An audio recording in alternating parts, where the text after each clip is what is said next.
months after a Justice Department memo raises questions about whether the administration has created the power to kill terrorist suspects, even if they are not involved in an active plot to attack the U.S. and their U.S. citizens. Welcome to America Live. I'm Shannon Bream in for Megyn Kelly. The so-called white paper sparking concerns on both sides of the aisle. A bipartisan group of senators now calling for the president to release all memos related to this new drone policy, while the American Civil Liberties Union calls the document, quote, chilling.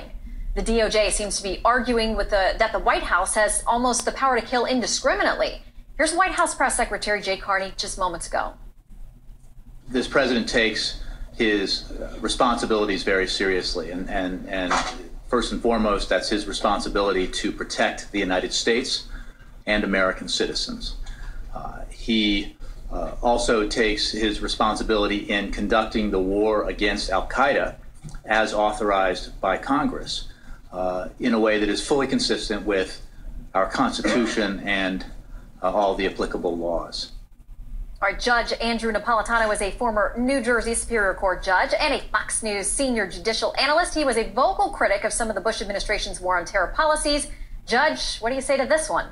Well, this one is carrying things to an extreme that most Americans won't recognize, Shannon, because as you stated so nicely in the introduction, a fair interpretation of this 16-page document and of Jay Carney, the president's press secretary, of Jay's interpretation of it is that the president, or, quote, a high-ranking U.S. government official, close quote, I'm quoting from the document, can kill anyone he wants, no matter what the laws say, no matter what the Constitution says, no matter what this president himself has said.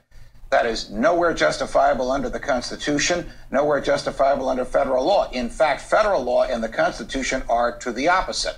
Unless you are actually pulling a trigger or within moments of pulling that trigger or dropping a bomb, the government has an obligation to do its best to arrest you and charge you with a crime and prosecute you before it can indiscriminately kill you.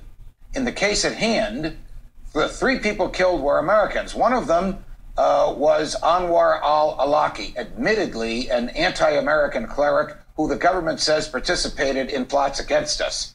The other was his 16-year-old son and the son's friend, neither of whom had anything remotely to do with the reason for which the drones were sent there. All right, there is this letter we mentioned. It is bipartisan. A number of top-ranking senators, Republicans and Democrats alike, have signed on to this letter to the president, essentially saying we have grave concerns about what's being outlined here. They say it's vitally important for Congress and the American public to have a full understanding of how the executive branch interprets the limits and boundaries of this particular authority. And what they're saying here is that there's a lot of wiggle room in these definitions. And when you talk about being able to kill an American citizen, as you said, without the constitutional right to face a jury and all kinds of other due process and things, there's a lot of gray area there. And even if people would argue it's useful now because of someone like Anwar al-Awlaki, you always have to think of where it leads down the line. And you and I know from law school, one of the first things you learn is the slippery slope argument. Right. Well, I think the members of Congress have a couple of concerns on their hands, on their minds. The first is your argument that this power used today against an unpopular target might be used in the future by another president against a person the president doesn't like, but as to whom there's no moral justification for pursuing whatsoever.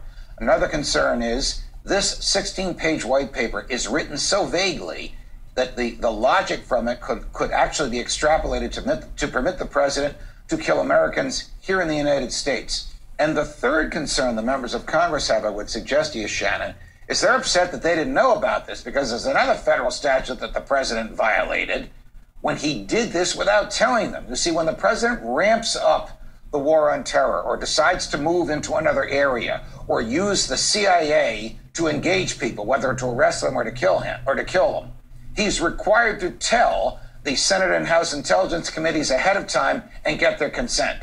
He apparently didn't do that, and so they're burned by this. Yeah, not the first time on an important issue that has happened. What about the fact that we have seen other memos unrelated to this out there, but the way that they classify terrorism, they also look at domestic terror issues, and there are those who, there have been memos out there, you've seen them, I've seen them, that have suggested people who have extreme religious views, people who are pro-life, some of those people could be in some ways considered domestic terrorists. They're on watch lists, or they should be monitored by the government. I mean, how far could this be taken? Well, you know, early in this administration, Janet Napolitano, no relation, the Secretary of Homeland Security, issued a very startling memorandum. And I remember discussing it with Bill O'Reilly in a whimsical way, but it's really terrifying. The memorandum said people who are pro-life, people who believe in the right to keep and bear arms, returning veterans, people who think the government is too big and the IRS is too powerful, could be characterized as domestic terrorists. Well, that group of people could characterize 2/3 of the country.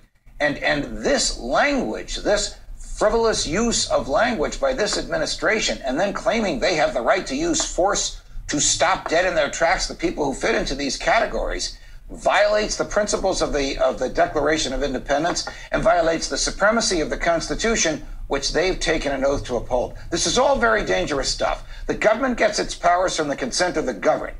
Do you know anybody who consented to the government doing this? Judge, I got to ask you a super quick question. I'm going to get in trouble, but I just need a yes or no answer for you. This administration has pushed the boundaries, as many do, on a number of things, using executive orders, federal regulations, going around Congress. And the public often, you know, there may be an initial outcry and then they go along with things. With this, with it going public, yes or no, do you think the administration moves forward and makes this official policy? No. I think the administration is going to run into a brick wall on this one. All right, Judge. Great to see you. Good to see you, Shannon.